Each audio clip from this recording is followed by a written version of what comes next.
Señora presidenta. Gracias, señor consejero. Y pasamos a la última comparecencia propuesta por el Grupo Parlamentario Podemos para informar sobre las medidas adoptadas por la Consejería de Fomento y Vivienda en el ámbito de sus competencias para modular el impacto que tiene sobre las personas residentes en barrios históricos el hecho de que las viviendas, instalaciones y servicios urbanos se destinen a un uso turístico que agrava la gentrificación, así como para garantizar el derecho a la vivienda en este contexto. Y para ello tiene la palabra su portavoz, la señora Molina. Tiene la palabra el señor consejero. Cuando usted quiera, señor consejero. Gracias, señora presidenta. Yo creo que la señora presidenta quería dejarme descansar unos minutos. Gracias, señora presidenta. Efectivamente, esta comparecencia tiene que ver con la petición del Grupo Podemos sobre la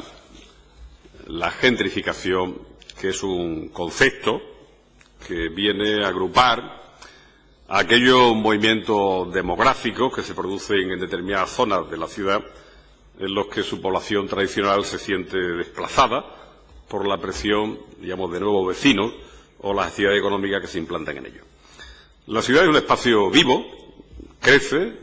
evoluciona, se transforma a lo largo de su historia para adaptarse a las necesidades de sus habitantes y de las actividades que en ella se desarrollan. Podríamos decir que la vitalidad y esa capacidad de adaptación a los tiempos fundamenta el espíritu de la ciudad contemporánea. Este agente externo, por identificarlo de alguna manera, que puede representar sobre una población residente frágil una relegación en su propio territorio, exige lógicamente una reflexión, un debate, una toma de medidas que, como siempre, el acercamiento a todos los problemas complejos ciertamente tiene múltiples causas y hay que actuar en múltiples direcciones de manera concurrente. Hay un hecho que es evidente en algunas zonas, que es que ese agente en forma de persona física o jurídica con renta más elevada empieza a rehabilitar algunas zonas de la ciudad, empiezan a mudarse. Hay también una parte, lógicamente, en términos de rentabilización de esas inversiones orientadas al uso a destinos turísticos, que cambian también parte de la fisonomía de ese espacio urbano. Estamos ante un hecho urbano que tiene algunos aspectos sin ninguna duda positivos, en muchos casos, recuperación urbana de determinadas zonas de la ciudad, pero también acompaña algunos aspectos negativos o injustos para algunos de los residentes habituales. El problema radica cuando el cambio no se produce atendiendo a las necesidades de los ciudadanos que inicialmente habitaban esa zona, a lo que se suma la pérdida de la identidad del barrio y, en su caso, el aumento de los precios, tanto de alquiler como de compraventa. Se trata de un proceso de cambio social y económico complejo, que se viene extendiendo en muchas ciudades, especialmente en cascos históricos, y que en España viene aumentando en los últimos años con la irrupción del alquiler de viviendas particulares con fines turísticos a través de plataformas digitales. Podemos debatir, y lo podemos hacer en extensión, sobre los efectos que produce la actividad turística en nuestra comunidad, sin duda ellos enormemente positivos en casi todos los casos, y el fenómeno que ha supuesto la multiplicación del alquiler turístico en la convivencia también dentro de las ciudades. Yo quiero señalarles, aunque sea una obviedad, que estamos en la Comisión de Fomento y Vivienda y que, por tanto, lo que nos corresponde sería analizar si el alquiler turístico está incrementando de forma artificial los precios y alterando el derecho de los andaluces a disfrutar de una vivienda digna y adecuada. En primer lugar, y para mensurar los efectos que está teniendo en el disfrute del derecho a la vivienda en Andalucía, el alquiler turístico, me gustaría hacer alguna indicación. Sobre la evolución del mercado de vivienda dedicado al alquiler y atendiendo a los datos que disponemos sobre depósitos de fianza y arrendamiento, la renta mensual media de alquiler en Andalucía actualmente se sitúa en 458,15 euros, unos 9 euros más que hace un año. señalarle que el incremento anual del alquiler es el 2%, el IPC interanual a agosto era de 1,6%. Por tanto, digamos que sin prácticamente incremento. Si tenemos en cuenta las 12 ciudades más pobladas de Andalucía, donde existe más el fenómeno del alquiler turístico, la renta media de alquiler es 486,34 euros, cifra similar a la de hace un año. Podemos evaluar también si nos enfrentamos a un elemento que esté alterando el precio de la vivienda, no el valor del alquiler. Según las estadísticas del Ministerio de Fomento, el valor tasado de la vivienda libre en Andalucía crece por debajo de la media nacional. El precio tasado del metro cuadrado de vivienda libre en nuestra comunidad ha experimentado un incremento del 1,4 frente al 2,2 de variación en el conjunto de España. Podemos concluir, en consecuencia y en términos generales, que las ciudades andaluzas mantienen los precios al alquiler, mientras que en el caso de la compra de vivienda libre, los precios tasados evolucionan por debajo de lo que se viene registrando en el conjunto del Estado. Ahora bien, somos conscientes que la gentrificación es un fenómeno muy local, centrado en determinados barrios y calles, y por tanto desde el conjunto de las administraciones debemos estar atentos a lo que significa la implantación del alojamiento turístico en viviendas particulares y los efectos, decía antes, algunos positivos, otros negativos, que esto puede generar. Especialmente debemos enfocar la atención en el litoral, sobre todo en la Costa del Sol y en barrios históricos de ciudades como Sevilla, como Cádiz o como Granada, donde, como es lógico, una mayor implantación tiene la oferta de alquiler al haber una mayor demanda por la naturaleza de las ciudades a las que nos referimos. El Gobierno de Andalucía, desde luego, está actuando al respecto. En primer lugar, regulando la actividad del alquiler turístico para hacer posible su convivencia con otras formas de alojamiento. En febrero de 2016 se aprobó el decreto regulador de viviendas con fines turísticos para integrar este tipo de alojamiento a la oferta reglada. La norma andaluza establece la inscripción obligatoria en el registro de turismo para aquellas viviendas ubicadas en suelo residencial que ofrecen servicios de alojamiento de forma habitual y que se comercializan a través de canales como las plataformas de reserva especializadas. Hasta la fecha son 31.068 los inmuebles registrados, destaca Málaga con 14.798 unidades inscritas, seguida de Cádiz con 3.508 y Sevilla con 2.229. El desarrollo del decreto ha supuesto también la incorporación de estos alojamientos, como es lógico, al plan de inspección programado de turismo, que es el que anualmente desarrolla la Consejería de Turismo dentro de su ámbito de competencia. Desde la aprobación del decreto se han realizado ya 4.716 inspecciones que mantienen un ritmo de actividad regular a lo largo de todo el año. Esta regulación ha sido puesta de ejemplo por la Confederación Española de Hoteles y Alojamientos Turísticos, además de servir como modelo normativo para otras regiones, porque ofrece las garantías para ordenar el sector, evitar la competencia desleal y proteger los derechos de los consumidores. Por lo tanto, desde la Consejería de Fomento y Vivienda venimos actuando en el marco de nuestras competencias, complementando acciones que desde otros ámbitos del Gobierno, como les he citado, la Consejería de Turismo, se vienen haciendo para amortiguar los posibles efectos negativos que pueda tener el alquiler turístico en la oferta de vivienda destinada a primera residencia. El Plan de Vivienda y Rehabilitación de Andalucía, al que hemos aludido ya esta mañana, constituye la hoja de ruta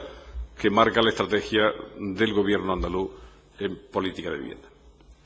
Gran parte de la línea estratégica, en cualquier caso, de este programa, obviamente están vinculadas a lo que contiene o vaya a contener el Plan Estatal de Vivienda, que cofinancia también algunas de las actuaciones, lo señalaba la señora Martínez antes, y es cierto, del Plan Andaluz de Vivienda. Sí decirles que en el Plan Estatal, hasta donde lo conocemos, la fase de información pública en la que está, en ningún momento se tiene en cuenta el fenómeno de la gentrificación y, por tanto, no incorpora medidas en este sentido, a pesar de haberse convertido esto en una realidad en España en numerosas capitales y, por tanto, ser digno de atención por parte del conjunto de las administraciones públicas. El plan estatal, sabe usted, que está prorrogado, lo hemos comentado anteriormente. Las comunidades autónomas están a la espera de que se apruebe este documento y el borrador introduce apenas una novedad, y es la posibilidad de otorgar ayudas al alquiler a arrendatarios que abonen una renta de hasta 900 euros, frente a lo que el plan vigente, 16 con la prórroga del 17, establecía que era un tope máximo de 600 euros.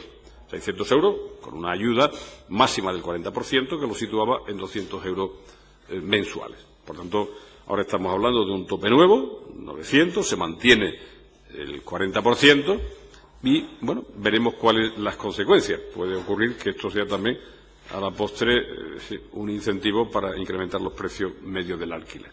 Estará por ver. La ampliación y la dimensión del problema requiere de la acción legislativa del Gobierno de la Nación. Son muchos los ayuntamientos de toda España que han pedido herramientas legales para controlar la proliferación de los pisos turísticos, por ejemplo, demandando un impuesto específico que grave este tipo de viviendas. Ante el aumento de los precios de alquiler que se experimentan en zonas de mayor demanda turística en España, creemos que es necesario que el Estado regule el alquiler de las viviendas para garantizar el acceso a las familias y facilitar las prórrogas de los contratos que creemos que deben pasar de 3 a 5 años. Respecto a las actuaciones que competen a la Consejería,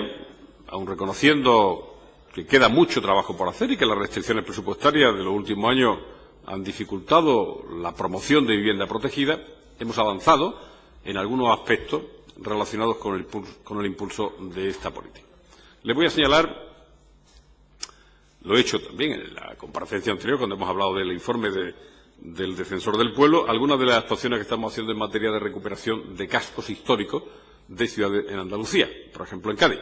En Cádiz, donde el esfuerzo de la Junta de Andalucía ha sido durante muchos años muy importante, muy notable, y le estamos sumando al esfuerzo ya hecho la construcción de otras 102 viviendas en régimen de alquiler,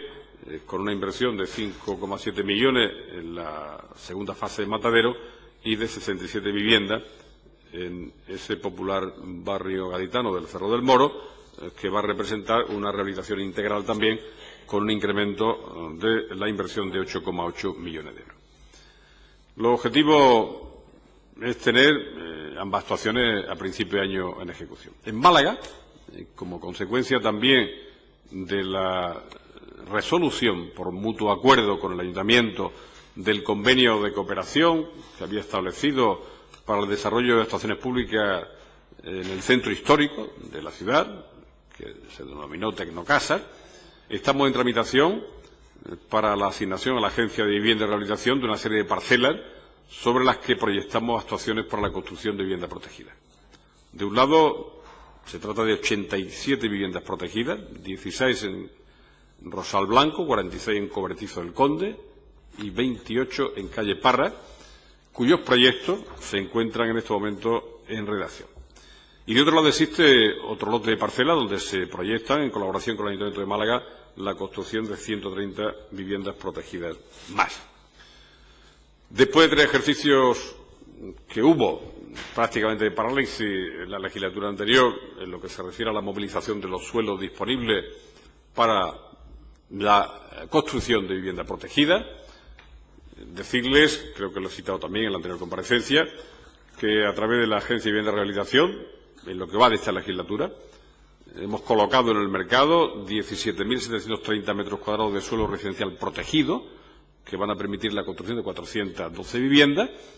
sobre una venta total o enajenación de suelo de 253.000 metros, tanto residenciales, para vivienda libre y protegida, como industriales, dotacionales y terciarias. Decirles también, señorías, que somos conscientes de que el impulso de la promoción de vivienda protegida tiene que ser desarrollado a través de un esfuerzo conjunto y coordinado con los ayuntamientos andaluces. Son los ayuntamientos los que mejor conocen la demanda de sus municipios, los recursos disponibles en el propio municipio y las posibilidades que, trabajando conjuntamente, tenemos para desarrollarlo. Lo he citado también. Estamos estimulando que los ayuntamientos desarrollen sus propios planes municipales. Hemos firmado convenios con diferentes diputaciones en Andalucía, Cádiz, Córdoba, Granada, Huelva, Jaén o Málaga. Y hemos elaborado una guía modelo desde la Consejería para hacer más fácil la elaboración de estos planes municipales y hay un portal web dentro de la Consejería que facilita el acceso a la información y el asesoramiento en materia telemática, y se están haciendo tareas de formación con los propios ayuntamientos para que sea fácil, o más fácil, la elaboración de estos planes municipales. Saben ustedes que sacamos una orden de 1,9 millones de euros para facilitar esta tarea. Y hemos reiterado al Gobierno de España que establezca o reestablezca líneas de ayuda para la promoción de vivienda protegida en los diferentes ámbitos de la ciudad y, por supuesto, en los cascos históricos, que es una manera de conseguir blindar con intervenciones públicas directas y con apoyo a los residentes la regeneración de esos espacios urbanos sin que se sientan amenazados por el desplazamiento provocado por otros actores que vienen de fuera con mayores niveles de renta, que a veces amenazan efectivamente la fisonomía de los barrios y las condiciones de vida de gente que tiene economías más modestas que no pueden hacer frente a esta situación. Por tanto, reiteración de la necesidad de espacios de cooperación en materia de política y vivienda entre el Estado, las comunidades autónomas, los ayuntamientos, para alcanzar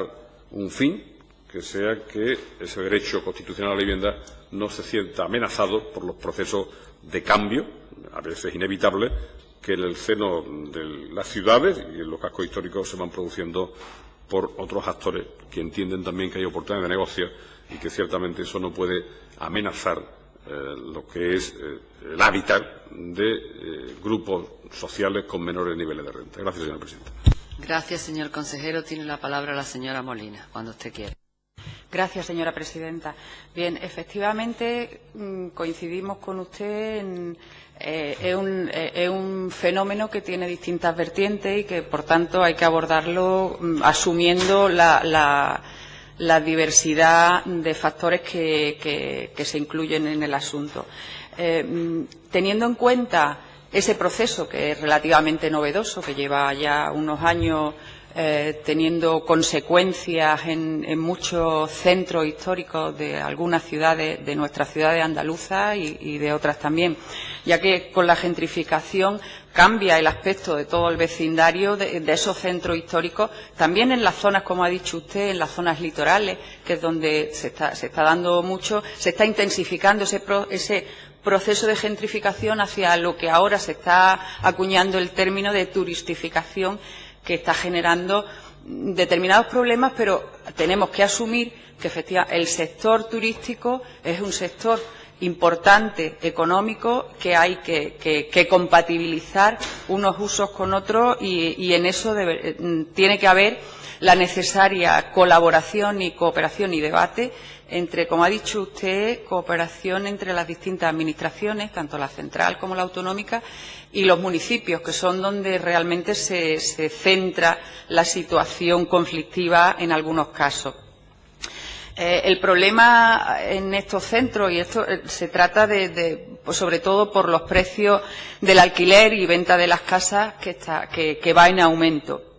porque ese proceso de gentrificación lleva asociado, como hemos dicho, esa expulsión del habitante habitual por el incremento de valor y por la falta de equipamiento que se producen en la zona, porque previo a la revalorización hay un proceso de deterioro progresivo de la zona que hace que los habitantes, en muchos casos por envejecimiento de los habitantes o porque los jóvenes no pueden acceder a cuando empieza la degradación y se acaban los contratos de alquiler, no pueden retomarlo, y se dan una serie de circunstancias que hacen que se vayan expulsando los habitantes habituales en determinados barrios. También se produce un desalojo, que eso también es otro factor a tener en cuenta, junto con los demás, del pequeño comercio en beneficio de las grandes cadenas, relegando a los pequeños comercios, porque acaban primando la franquicia. Conviene que no confundamos el término con procesos de renovación urbana en los centros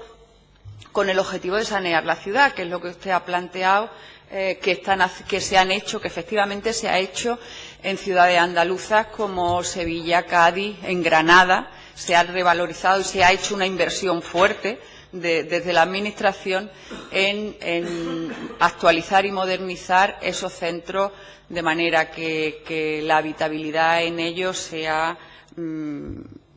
adecuada. Se puede reducir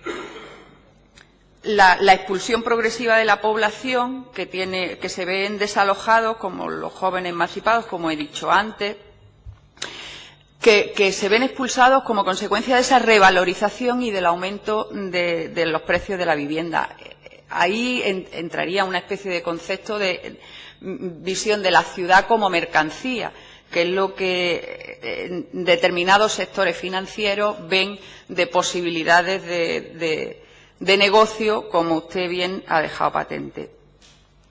Y relacionado con la explotación turística mediante el uso de la arquitectura, del patrimonio histórico, del diseño, de todas esas mejoras que la Administración previamente ha conseguido en los centros históricos y que ha hecho que se revaloricen, propiciando esa sustitución de población y también de actividad, como decía, con los pequeños comercios. Además, una vez iniciado el proceso, el efecto de contagio se encarga de expandirlo con suma facilidad. La rehabilitación o reconstrucción es fundamental para adecuar la vivienda a un estándar de vida en el que sea atractivo para esos nuevos residentes que se desplazan a los anteriores,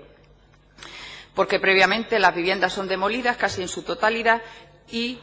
se produce el fenómeno de mejora previa. ¿Qué soluciones habría para solucionar eso? La respuesta, evidentemente, es difícil, como usted bien ha dejado claro, y habrá que explorar los distintos escenarios, pero según algunos expertos habría que legislar determinados aspectos, como la instalación masiva de turismo para evitar su concentración, ya que es evidente que se produce un proceso de encarecimiento de las viviendas para los residentes. La regulación también de locales de ocio nocturno para facilitar la convivencia con los residentes y también esos planes de vivienda a los que usted ha hecho alusión antes, que garanticen el acceso a los alquileres de los ciudadanos que tienen menos recursos. Y un ejemplo, además, usted creo que se refería, cuando ha dicho la vivienda, la actuación de recuperación de casco histórico, ha citado un caso que supongo que se refería a la zona de Lagunillas, en Málaga, cuando ha hablado de una serie de viviendas protegidas que quieren construir, que se van a construir en Cobertizo del Conde, en calle Parra y tal. Esos planes de vivienda que garanticen el acceso a los alquileres a los ciudadanos con menos recursos. Porque en esa zona de Lagunilla, que está bastante deteriorada, está ahora mismo en esa fase de deterioro y de solares vacíos y de deterioro general, en el que una actuación por parte de planes de vivienda y de rehabilitación de la zona propiciarían el que se puede hacer de distintas maneras, o permitiendo que entre los actores financieros que desplazarían a los residentes ahora mismo. De hecho, en la almendra histórica de Málaga ha disminuido mucho el número de residentes desplazados por estos casos, desde 9.500 residentes que había hace unos años a menos de 4.000. Esa revalorización incluye el patrimonio histórico que se regenera y que daría un escenario hacia el turismo importante. Entonces, en ese sentido, la intermediación. Voy concluyendo. Una cosa importante que quiero dejar claro desde nuestro punto de vista es hacerle constar que la posición respecto al sector turístico nos parece que, o sea, no es que nosotros estemos contra el efecto del sector turístico, que nos parece fundamental y que hay que apoyar y tal, pero que la desregulación de esas viviendas, digamos, turísticas que ha desplazado, hace que como compensación se deban de poner encima de la mesa medidas que mitiguen los efectos que está teniendo esa turistificación. Y en ese sentido,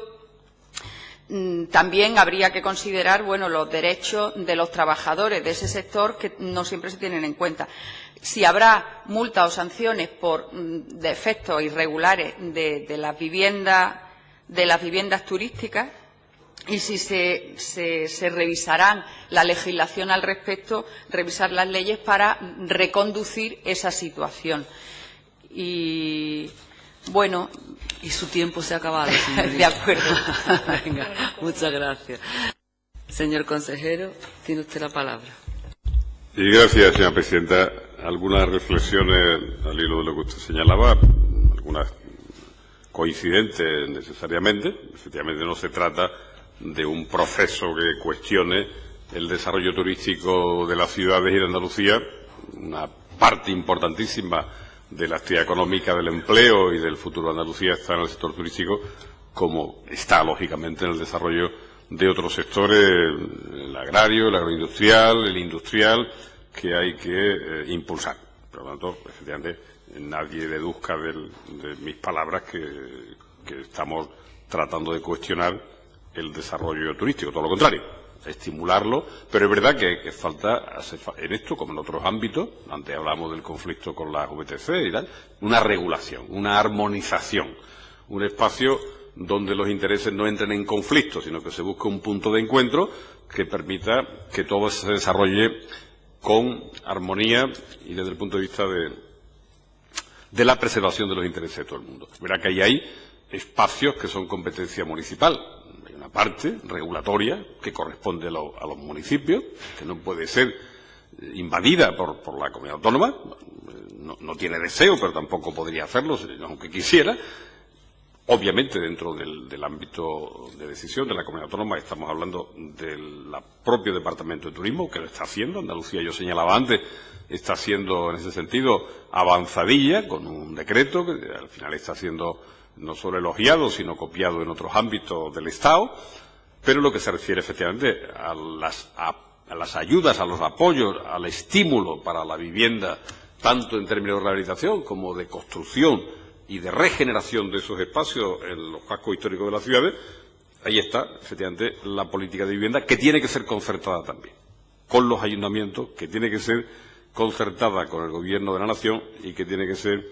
lógicamente, impulsada por la comunidad autónoma y dirigida a los grupos sociales que tienen más dificultades para acceder al mercado de vivienda, que son los que están en los registros municipales de demandante de vivienda, porque el que no tiene necesidad de apoyo público ya se busca la vida comprándose una vivienda donde le apetece, donde le parece oportuno. Por suerte para esos grupos sociales tienen nivel de renta suficiente para no tener que acudir a la línea de apoyo público, y lo único que tiene que hacer es, lógicamente, respetar la ordenación urbanística que los propios municipios se han dado a través de sus planes generales de ordenación urbana. Nosotros, conscientes de que tenemos que intensificar esa acción de promoción de vivienda, de ayuda a la rehabilitación, de mejora de las expectativas de esos grupos sociales que tienen menor nivel de renta, le he señalado antes algunos ejemplos. En Cádiz hemos entregado hace poco, en la barriada, en la calle Osorio, una promoción de 55 viviendas, un sitio privilegiado de la ciudad, que podía ser objeto de interés por parte de algún grupo con mayores niveles de capacidad de renta para desplazar a los residentes habituales. Bueno, pues 28 viviendas en régimen de alquiler, inicialmente estaban todas planteadas en régimen de venta. La dificultad de muchas familias nos ha llevado a flexibilizar la posición, de forma que el que ha renunciado al alquiler pudiera optar a la compra,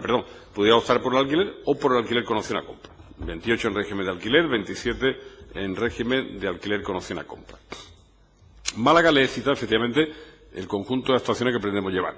En la calle Parras, en el Cobertizo del Conde, en calle Rosal Blanco, con 87 viviendas, y otras concertadas con el Ayuntamiento en torno a 130.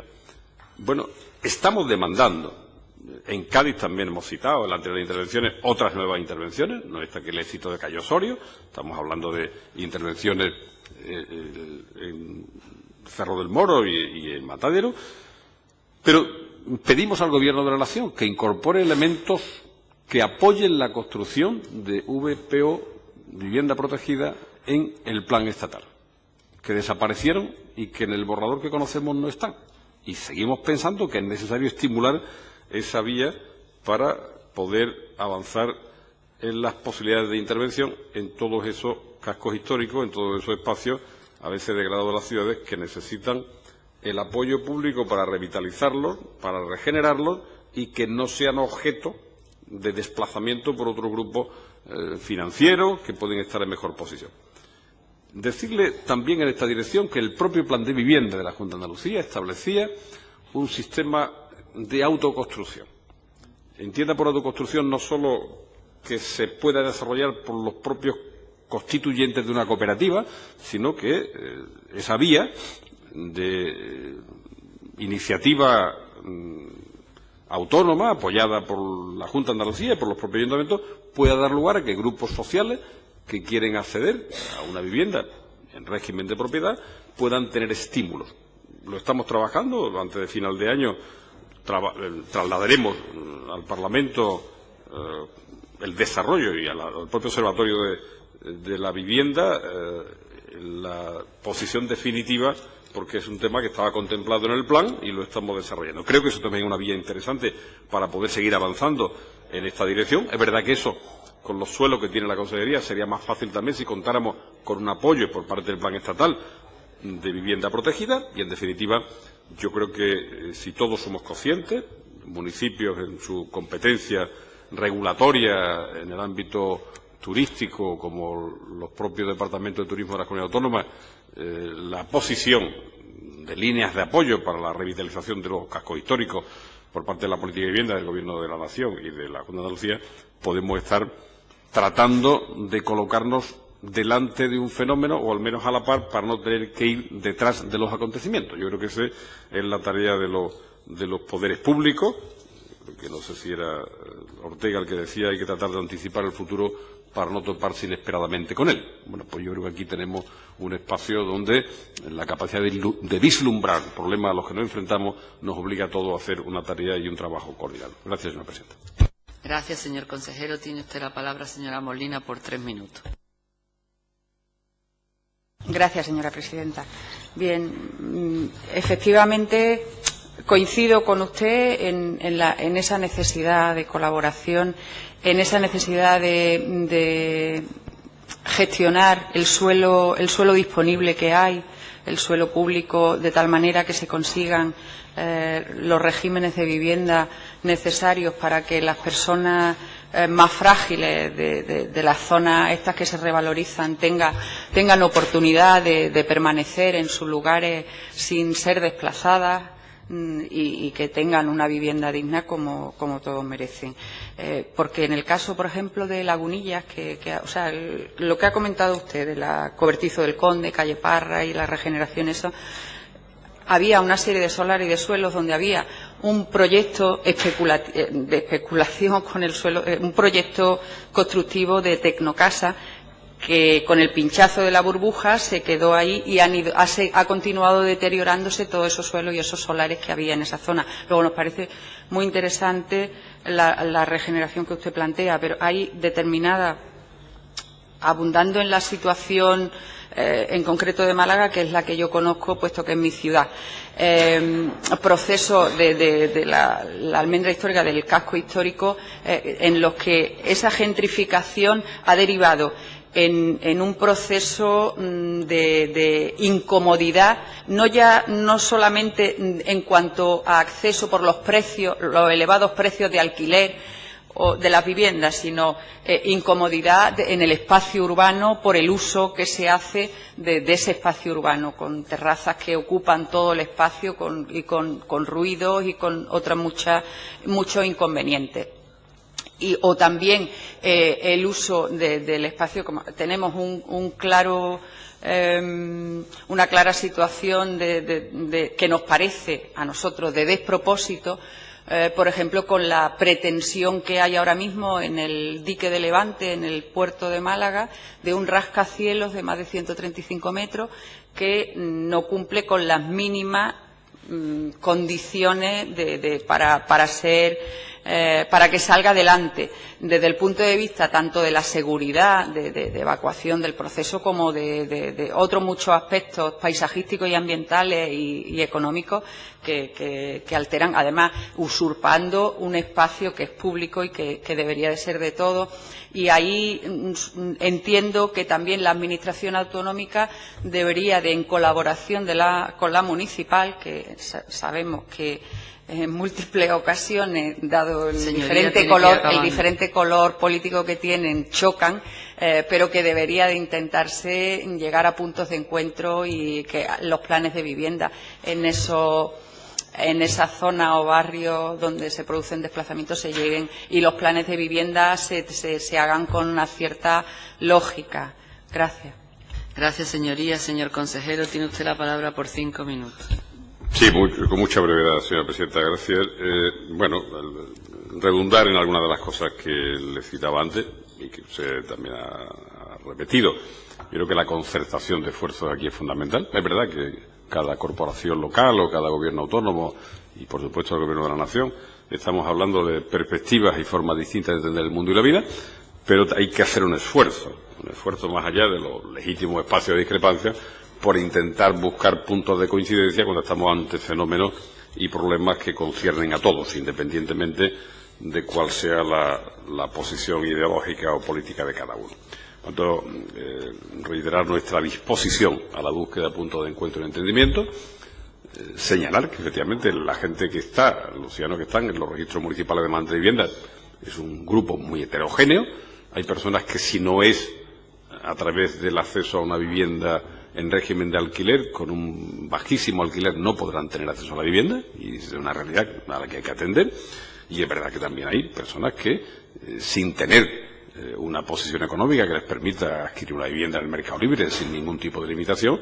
necesitan un apoyo para poder acceder a esa vivienda en régimen de alquiler o de compra o de compra o alquiler con opción a compra con rentas medias, que ahí es donde tenemos que buscar la manera de articular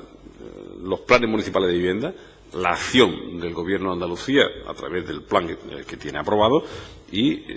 la demanda que hacemos, que yo creo que de todo punto razonable, por parte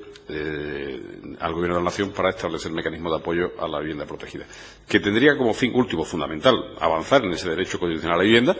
y que tampoco es menor lo que representaría en términos de alentar el sector de la construcción que ha sufrido el ajuste más severo en todo este tiempo y este proceso de crisis. De manera que nuestra voluntad de trabajar coordinadamente para que seamos, en definitiva, eficaces en esa tarea con una respuesta social que es la que esperan los ciudadanos. Gracias, señor presidente. Gracias, señor consejero.